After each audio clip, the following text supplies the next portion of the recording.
Kamong mga Romano Katoliko, ang publiko, sultian ta mo, nahantod karon si RJ Sino wala pa ni sukol sa akong challenge. Kay lahi ang iyang gusto nga tema. Ang iyang tema nga gustong pamatud-an nga ang Roman Catholic Church gitukod sa tinuod nga Kristo nga naa sa Biblia. Dili man na mao ang akong challenge. Pero sige, ay mao man gid na ang imong gusto, paundayonan ti ka. Suklan ta kaana, ay dili ko talawan parihan nimo. Pero ibutang ang inyong angkon-angkon matinukod sa Jerusalem ngadtong 33 AD. So, sumala sa kasaysayan ng simbang katoliko na tukod sa unang siglo, particularly sa 33 AD. Pero anong dili man na nimo lagi dawaton nga claim man na ninyo? Kanang word nga talawan, wala na sa ako ang bokabularyo. Mabitaw nga after the pre-debate conference, naghilom ko niya kung unsa to ang dapat akong trabaho na kung ang gitrabaho gisend na ko sa inyo, ug until na wala gihapon nahitabo nga nibalik tong dapat ninyong pirmahan. Kanang ginasulti nimo nga tawag ini nga topic nga gusto nimo nga ang imuhang kaugalingong pulong ibutang nimo sa mong baba mo'y among pamatud-an, among ananang or atuan na nga gitawag og nasabutan og ni-approve na mo.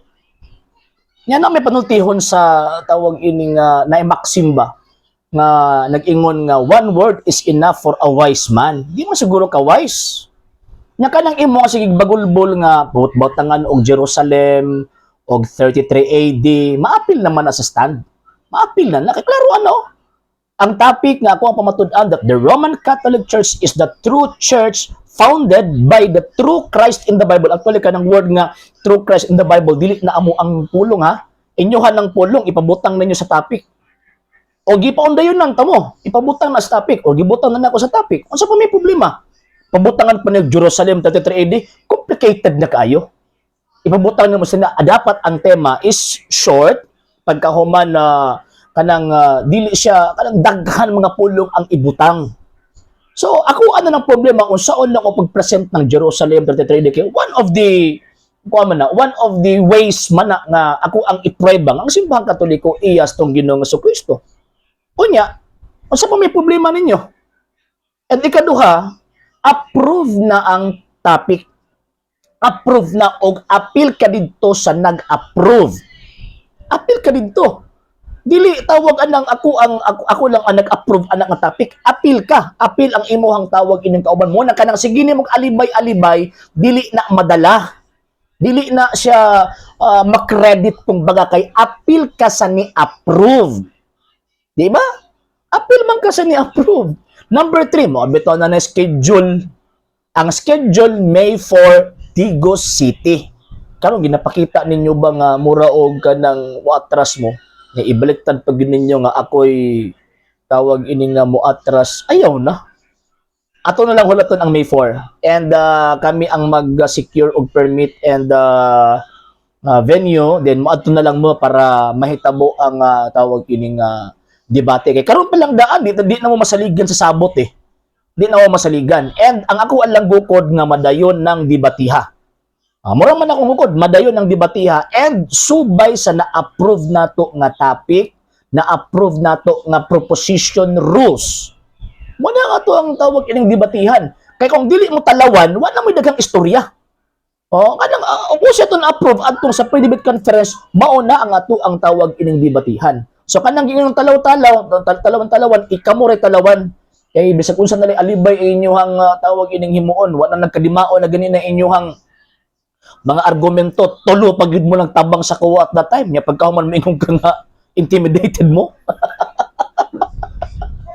Pagkayabag, makita-kita na lang na sa May 4. Ano na kang istorya? Makita-kita lang na sa May 4. O niya, kung kinsa itong musipot sa May 4, pag musipot ko, di ko talawan. Pag di mo musipot, kamo ang tawag ining talawan. Kamo ang mga walay barugalan. Kamo ang dili lalaki ka istorya. Wala mo isang salita. Barugin mo nyo na, lalaki magamo. Diba? Naamagang mo tinuod, ganun madlog mga ng timaha. And at the same time, dili pwede nga kami mag-create sa tema nga amo ang paburugan. Dili. Ang inyong challenge about the foundation, so ato ang i-correct ang termino sa tawag ining debate nga subay sa pagtuon namong katoliko. Okay? So kanang 33 AD Jerusalem, maapira na sa debate. O niya pagkauman, depende na ninyo kung saan nyo pagpalusot ng Jerusalem o 33 AD. Depende na ninyo kung tinuod yun mong debater.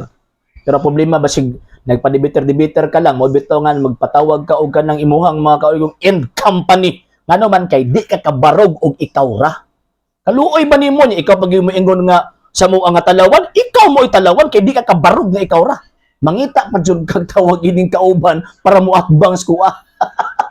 Sa hindi pa po nakapag-follow sa mga pages po natin, i-follow nyo po yung mga pages po natin, RJ Horolanciano II TV Apolia Punto Argumento page, Kuya Apologies TV page, and RJ's Vlog 2022. And pwede rin po kayo mag-send po dyan ng Facebook stars. And also, sa ating po mga channels, sa hindi po nakapag-subscribe, subscribe po ninyo yung mga channels natin, Dalay Catholic, Apologies International Official, RJ Sano II TV, Kuya Apologies TV, and Barrio Kawayan Religious Forum. And pwede rin po kayo mag-send po dyan ng super sticker, super chats, and super thanks. And maraming salamat po sa mga kapatid ko mga Katoliko na always pong tumutulong sa programa po natin. Maraming salamat po. Nang dahil po sa tulong at suporta po ninyo, ang programa pong ito, until now, andito pa rin po sa social media. And until now din po, nangangailangan pa rin po tayo sa tulong at suporta po ninyo dahil wala po kami magagawa rito mga sir, mga ma'am, kung wala po yung tulong at suporta po ninyo. Sa gusto pong tumulong, sa gusto pong sumuporta, pwede po ninyong ipadala ang tulong at suporta po ninyo sa pamamagitan po ng ating mga account numbers dyan po sa ating pong screen. And pwede nyo po kaming i-message sa ating pong page kung via remittance po yung ipadala po ninyo. Maraming salamat po in advance.